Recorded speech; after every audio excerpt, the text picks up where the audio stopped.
ವಿಜಯೇಂದ್ರ ಹಿರಿಯರ ಮಾರ್ಗದರ್ಶನ ಪಡಿಬೇಕಿತ್ತು. ಮುಂದೆ ಸರಿ ಮಾಡಿಕೊಳ್ತಾರೆ ಅನ್ನೋ ವಿಶ್ವಾಸ ಇದೆ. ಮಾಜಿ ಸಚಿವ ಮುರುಗೇಶ್ ನಿರಾಣಿಯವರ ಪ್ರತಿಕ್ರಿಯೆ ಇದೆ. ಈಗಾಗಲೇ ದೆಹಲಿಗೆ ಕರೆಸಿ ವರದಿಯನ್ನ ಪಡ್ಕೊಂಡಿದ್ದಾರೆ. ಮುಂದಿನ ದಿನಗಳಲ್ಲಿ ತಪ್ಪಾಗದಿರೋ ಹಾಗೆ ನೋಡ್ಕೊಳ್ತಾರೆ ಅನ್ನೋ ವಿಶ್ವಾಸ ಇದೆ ಎಂದಿದ್ದಾರೆ ಮುರುಗೇಶ್ ನಿರಾಣಿ. ನೋಡಿ, ಮೊನ್ನೆ ನಡೆದಿರುವಂಥ ವಿಧಾನ ಪರಿಷತ್ತಿನ ಚುನಾವಣೆಯಲ್ಲಿ ಅಡ್ಡ ಮತದಾನ ಹಾಕಿರುವಂಥ ಹಿನ್ನೆಲೆಯಲ್ಲಿ ಸನ್ಮಾನ್ಯ BY ವಿಜಯೇಂದ್ರ ಅವರು ಇದಕ್ಕೆ ಯಾರ್ಯಾರು ವೋಟ್ ಹಾಕಿದ್ದಾರೆ ಹಾಕಿಲ್ಲ ಅನ್ನುವಂಥದ್ದನ್ನು ಇತ್ಯರ್ಥ ಮಾಡಿಕೊಳ್ಳೋದ್ರ ಸಲುವಾಗಿ ಸತ್ಯ ಸಂಶೋಧನಾ ಸಮಿತಿ ಅನ್ನುವಂಥದ್ದನ್ನು ಮಾಡಿ ಅದಕ್ಕೆ ಮಾನ್ಯ ಶ್ರೀ CT ರವಿ ಅವರು ಹಾಗೂ ಆಮೇಲೆ ಶಾಸಕರಾಗಿರುವಂಥ ಹುಬ್ಬಳ್ಳಿಯ ಮಹೇಶ್ ತೆಂಗಿನಕಾಯಿ ಅವರು ಹಾಗೂ ಮಾಜಿ ಸಚಿವರಾಗಿರುವಂಥ ಮಹೇಶ್ ಅವರು ಮೂರು ಜನರ ಒಂದು ಸಮಿತಿಯನ್ನು ಮಾಡಿ ಅದಕ್ಕೆ ವಿವರವಾಗಿರುವಂಥ ಮಾಹಿತಿಯನ್ನು ಸಬ್ಮಿಟ್ ಮಾಡಲಿಕ್ಕೆ 3 ದಿನಗಳ ಕಾಲಾವಕಾಶ ಕೊಟ್ಟಿದ್ದರು. ಅವರು ನಿನ್ನೆ ದಿವಸ ಅದನ್ನು ಸಂಬಂಧಪಟ್ಟಂಥ ರಾಜ್ಯಾಧ್ಯಕ್ಷರಿಗೆ ಸಬ್ಮಿಟ್ ಮಾಡಿದ್ದಾರೆ. ಮೊನ್ನೆ 2 ದಿವಸ ಅದನ್ನು ವಿವರಣೆ ಕೇಳೋದ್ರ ಸಲುವಾಗಿ ರಾಷ್ಟ್ರೀಯ ಅಧ್ಯಕ್ಷರು ನಮ್ಮ ಅಪೋಸಿಷನ್ ಲೀಡರ್ಗೆ ಮತ್ತು ರಾಜ್ಯಾಧ್ಯಕ್ಷರಿಗೆ ಡೆಲ್ಲಿ ಕರೆದಿದ್ದರು.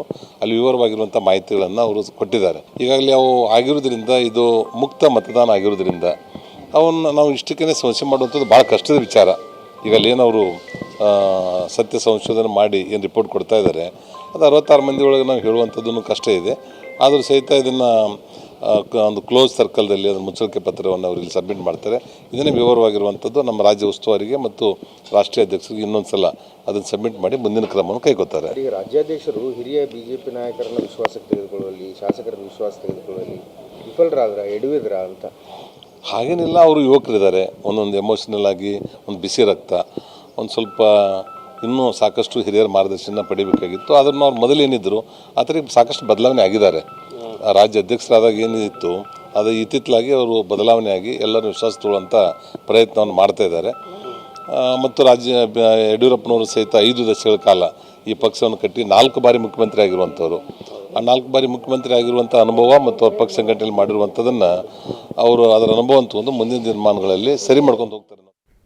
ಈ ಕುರಿತು ಮತ್ತಷ್ಟು ಮಾಹಿತಿಯನ್ನು ಕೊಡೋದಕ್ಕೆ ನಮ್ಮ ಪ್ರತಿನಿಧಿ ಅನಿಲ್ ಇದೀಗ ನೇರ ಸಂಪರ್ಕದಲ್ಲಿದ್ದಾರೆ. ಅನಿಲ್, BJP ಅಡ್ಡ ಮತದಾನಕ್ಕೆ ಸಂಬಂಧಪಟ್ಟಂತೆ ಸಮಿತಿ ರಚನೆಯಾಗಿತ್ತು, ಸತ್ಯ ಶೋಧನೆ ಆಗಿದೆಯಾ, ವರದಿ ಕೂಡ ಸಲ್ಲಿಕೆ ಆಗಿದೆ, ಯಾರು ಅನ್ನೋದ್ರ ಬಗ್ಗೆ ಉಲ್ಲೇಖ ಆಗಿಲ್ಲ. ಆದರೆ ಮುಂದಿನ ದಿನಗಳಲ್ಲಿ ಇಂತಹ ತಪ್ಪು ಮರುಕಳಿಸಬಾರ್ದು, ಪಕ್ಷಕ್ಕೆ ಡ್ಯಾಮೇಜ್ ಆಗಬಾರ್ದು ಅನ್ನೋ ನಿಟ್ಟಿನಲ್ಲಿ ಒಂದಷ್ಟು ಮಾಹಿತಿಯನ್ನು ಕೊಡಲಾಗಿದೆ. ಅದರ ಜೊತೆಗೆ ವಿಜಯೇಂದ್ರ ಅವರ ವಿಚಾರದಲ್ಲಿ ಮುರುಗೇಶ್ ನಿರಾಣಿಯವರು ಮಾತನಾಡಿರುವಂತಹ ಮಾತುಗಳು ಕೂಡ BJPಯ ಮೇಲೆ ಯಾವ ರೀತಿ ಇಂಪ್ಯಾಕ್ಟ್ ಮಾಡುತ್ತೆ ಅಂತ?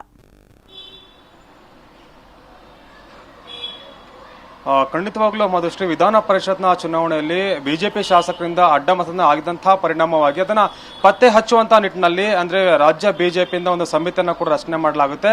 ಸತ್ಯ ಶೋಧನಾ ಸಮಿತಿ ಅಧ್ಯಕ್ಷರಾಗಿ CT ರವಿಯನ್ನು ಕೂಡ ನೇಮಕ ಮಾಡ್ತಾರೆ. ಸದಸ್ಯರಾಗಿ ಉಳಿದಂತಹ 2 ಶಾಸಕರನ್ನು ಕೂಡ ನೇಮಕ ಮಾಡಲಾಗುತ್ತೆ. ಬಹಳ ಮುಖ್ಯವಾಗಿ ನಿನ್ನೆ ಒಂದು ಸಮಿತಿ ವರದಿಯನ್ನು ಕೂಡ ಸಲ್ಲಿಕೆ ಮಾಡಬೇಕಾಗಿತ್ತು. ಆದರೆ BJP ರಾಜ್ಯಾಧ್ಯಕ್ಷ BY ವಿಜೇಂದ್ರ ಅವರು ದೆಹಲಿಯ ಪ್ರವಾಸ ಹಾಗೂ ನಿನ್ನೆ ಧರ್ಮಸ್ಥಳದ ಪ್ರವಾಸದಲ್ಲಿದ್ದಂತಹ ಕಾರಣದಾಗಿ ತಡರಾತ್ರಿ ನಿನ್ನೆ ಬೆಂಗಳೂರಿಗೆ ಬರ್ತಾರೆ. ಹೀಗಾಗಿ ಇವತ್ತು ಸಮಿತಿಯಿಂದ ವರದಿ ಸಲ್ಲಿಕೆ ಆಗುವಂತಹ ಕೆಲಸ ಕೂಡ ಆಗುತ್ತೆ. ಬಹಳ ಮುಖ್ಯ ಸಮಿತಿಯ ರಿಪೋರ್ಟ್ನಲ್ಲಿ ಏನೇನಂತ ಗಮನಿಸೋದಾದ್ರೆ ಸಮಿತಿಯಲ್ಲಿ ಯಾರ ಹೆಸರನ್ನು ಕೂಡ ಉಲ್ಲೇಖ ಮಾಡಿಲ್ಲ. ಬಹಳ ಮುಖ್ಯವಾಗಿ ಗಮನಿಸಬೇಕಾದ ಅಂಶ ಅಂತಂದ್ರೆ ಬಹಳ NDA ಅಭ್ಯರ್ಥಿಗಳಿಂದ 12 ಕ್ರಾಸ್ ವೋಟಿಂಗ್ ಆಗಿದೆ ಅನ್ನೋ ಒಂದು ಅಂಕಿ ಅಂಶ ಕೂಡ ಈಗ ಸಿಗ್ತಾ ಇರುವಂತದ್ದು. ಅಂದ್ರೆ ಈ ಒಂದು ಶಾಸಕರು ಯಾರಿದ್ದಾರೆ ಅಂದ್ರೆ ಶಂಕಿತ ಶಾಸಕರ ಒಂದು ವಿರುದ್ಧ ಯಾವ ಕ್ರಮ ತೆಗೆದುಕೊಳ್ಬೇಕು ಅನ್ನೋದನ್ನ ಕೂಡ ಹೈಕಮಾಂಡ್ ಮತ್ತೆ BJP ರಾಜ್ಯ ನಾಯಕರಿಗೆ ಬಿಟ್ಟಂತಹ ವಿಚಾರ.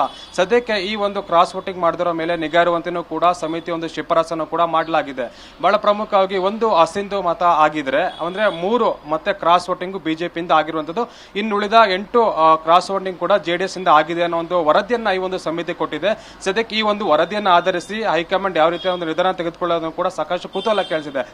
ಸದ್ಯಕ್ಕೆ ಈ ಒಂದು ವರದಿನ ತೆಗೆದುಕೊಂಡು ಆ ಹೈಕಮಾಂಡ್ ಬಳಿ ವಿಜೇಂದ್ರ ಅವರು ಹೋಗ್ತಾರ, ಮತ್ತೆ ಇಲ್ಲೇ ಒಂದು ರೀತಿ ಚರ್ಚೆ ಮಾಡಿ ಆಂತರಿಕವಾದಂಥ ಯಾವ ರೀತಿಯ ಸಮಸ್ಯೆಯನ್ನು ಬಗೆಹರಿಸಬೇಕು ಮತ್ತೆ ಇರೋದು ಯಾವ ಕ್ರಮ ಆಗಬೇಕು ಅನ್ನೋದ್ರ ಬಗ್ಗೆ ಕೂಡ ಒಂದು ಸಭೆಯನ್ನು ನಡೆಸಿ ತೀರ್ಮಾನ ಕೂಡ ತೆಗೆದುಕೊಳ್ತಾರೆ.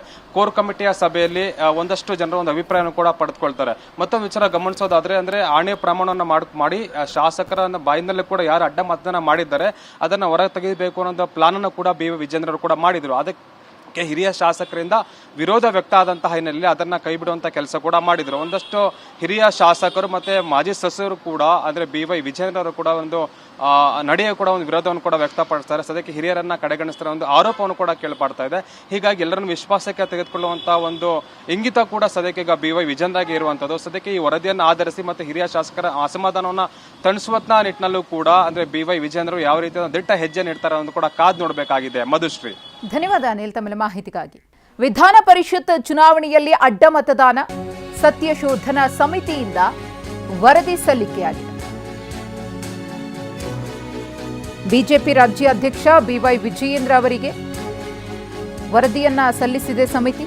CT ರವಿಯವರ ನೇತೃತ್ವದ ನಿಯೋಗದಿಂದ ವರದಿ ಸಲ್ಲಿಕೆಯಾಗಿದೆ.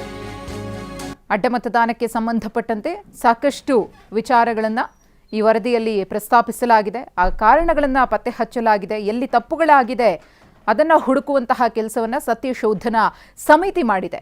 ಹಾಗೆಯೇ ಯಾರ ಮೇಲೆ ಅಡ್ಡ ಮತದಾನ ಮಾಡಿರುವಂತಹ ಅನುಮಾನ ಇದೆ, ಮುಂದಿನ ದಿನಗಳಲ್ಲಿ ಪಕ್ಷ ಈ ರೀತಿಯ ಪರಿಸ್ಥಿತಿಯನ್ನು ಫೇಸ್ ಮಾಡಬಾರದು ಅಂದರೆ ಏನೆಲ್ಲ ಮುಂಜಾಗ್ರತೆಯನ್ನು ವಹಿಸಬೇಕು ಅನ್ನೋದರ ಕುರಿತು ಕೂಡ ವರದಿಯಲ್ಲಿ ಉಲ್ಲೇಖಿಸಲಾಗಿದೆ. ವಿಧಾನ ಪರಿಷತ್ತಿನ ಚುನಾವಣೆ ಸಂದರ್ಭದಲ್ಲಿ ಅಡ್ಡ ಮತದಾನ ಆಗಿರುವ ಕುರಿತಾಗಿ ಆಂತರಿಕ ಸತ್ಯಶೋಧನೆ ಮಾಡಲಿಕ್ಕೆ ಅಂಥೇಳಿ ನನ್ನನ್ನು ಒಳಗೊಂಡಂತೆ ನಮ್ಮ BJPಯ ರಾಜ್ಯ ಉಪಾಧ್ಯಕ್ಷರಾದಂಥ N. ಮಹೇಶ್ ಅವರು, ಹಿಂದೆ ನಿಕಟಪೂರ್ವ ಪ್ರಧಾನ ಕಾರ್ಯದರ್ಶಿಗಳು, ಈಗ ಶಾಸಕರಾಗಿರ್ತಕ್ಕಂಥ ಮಹೇಶ್ ತೆಂಗಿನಕಾಯಿ ಅವರ 3 ಜನರ ಸಮಿತಿಯನ್ನು ಮಾಡಿದರು. ಅವರಿಗೆ ನಮಗೆ ಹೇಳಿದ್ರು, ಆದಷ್ಟು ಬೇಗ ನೀವು ಆಂತರಿಕವಾಗಿ ತನಿಖೆ ನಡೆಸಿ ವರದಿಯನ್ನು ಕೊಡಿ ಅಂತ ನಮಗೆ ನಿರ್ದೇಶನವನ್ನು ಕೊಟ್ಟಿದ್ದರು. ಅದರಂತೆ ಮೂವರು ಕುಳಿತು ಪರಸ್ಪರ ಚರ್ಚೆ ಮಾಡಿ ಮೂವರಿಗೂ ಸಹಮತವಾಗಿರ್ತಕ್ಕಂಥ ಅಂಶಗಳನ್ನಷ್ಟೇ ವರದಿಯಲ್ಲಿ ಉಲ್ಲೇಖ ಮಾಡಿ ನಾವು ವರದಿಯನ್ನು ಇವತ್ತು ರಾಜ್ಯಾಧ್ಯಕ್ಷರಿಗೆ ತಲುಪಿಸೋ ಕೆಲಸ ಮಾಡಿದ್ದೇವೆ. ನಾವು ನಮಗೆ ಅಧ್ಯಕ್ಷರ ನಿರ್ದೇಶನ ಬಂದ ತಕ್ಷಣವೇ ವರ್ಚುವಲ್ ಮೀಟಿಂಗ್ ಮಾಡಿ ಯಾವ್ಯಾವ ಅಂಶಗಳನ್ನು ಗಮನಿಸಬೇಕು ಅಂತ ಹೇಳಿ ಮಾಧ್ಯಮಗಳಲ್ಲಿ ಮತ್ತು ಸಾರ್ವಜನಿಕ ವಲಯಗಳಲ್ಲಿ ಅನುಮಾನಾಸ್ಪದ ಅಂತ ಕಂಡುಬಂದಂಥ ವ್ಯಕ್ತಿಗಳ ಪಟ್ಟಿಯನ್ನು ಮಾಡಿ ಅವ್ರ ಜೊತೆಯಲ್ಲಿ ವೈಯಕ್ತಿಕವಾಗಿ ಸಮಾಲೋಚನೆ ನಡೆಸಿ